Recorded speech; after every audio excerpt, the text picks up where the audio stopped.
We're childhood friends, running a trucking business together, a net profit of over $350,000 a year. At the end of year split, he tossed me an envelope with $8,000 cash. Buddy, he said, you don't own the rig. This is for your trouble. I looked at him and his wife, celebrating their new BMW and their new house, and I smiled as I took the money. What he didn't know was that over the years, I hadn't just memorized every route. I had gotten to know every single client. The day I rolled up in my own tractor trailer and snatched his biggest contract right from under him, he completely lost his mind. The late year wind bit hard, kicking up dust that felt like sand against my face. Rick shoved a thick envelope into my hand and clapped me on the shoulder. Mark, my man, it's been a long year. His voice was thick with booze and a condescending sort of charity. I squeezed the envelope. It wasn't thin, but it wasn't fat either. The bills inside were so crisp they felt sharp. Rick, what's this? $8,000. A little something for your trouble. He grinned, showing off teeth-stained yellow from years of smoking and drinking. It was a good year. We cleared $350,000 net. You don't have a truck in the game, you're just riding along, so that's a damn good piece of change for you. 350,000, 8,000. The two numbers exploded in my head, leaving a dull ringing in their wake. My heart plummeted, a lead weight in my chest. His wife, Brenda, clung to his arm, dangling the keys to a brand new BMW. The blue and white logo seemed to burn into my eyes. Mark, you just keep working hard for my Rick next year, and we'll take care of you. Her hand, with its fire engine red nails, fished a set of house keys from her purse.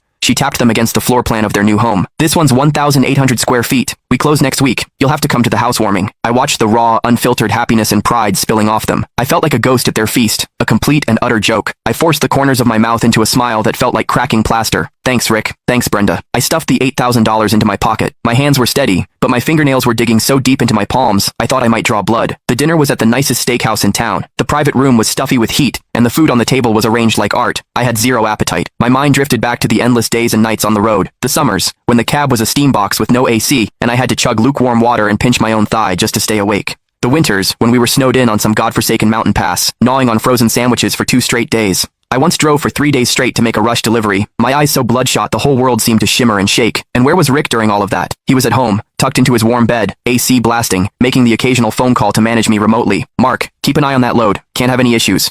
Mark, schmooze the guys at the dock, get them to move faster. Mark, the client needs a little something extra, you know what to do. I was the one who had to know what to do. I was the one who had to keep an eye on things. I was the one changing tires in a blizzard and laying down planks in the mud, and he was the boss, reaping all the rewards, all because the title of that tractor trailer had his name on it. Here, Mark, have some lobster. You need to put some meat on your bones. You're all skin and bones from the road, Brenda said, dropping a piece into my bowl with the kind of pity you'd show a distant, poor relative. Yeah, trucking's a tough life, Rick chimed in, taking a sip of his whiskey, but that's what being a man is about. You gotta have something to strive for. His something to strive for was the BMW key fob in his hand, and the new house keys in his wife's. My something to strive for was the $8 grand in my pocket, my trouble money. I kept my head down, pushing rice around my bowl, saying nothing. Every grain felt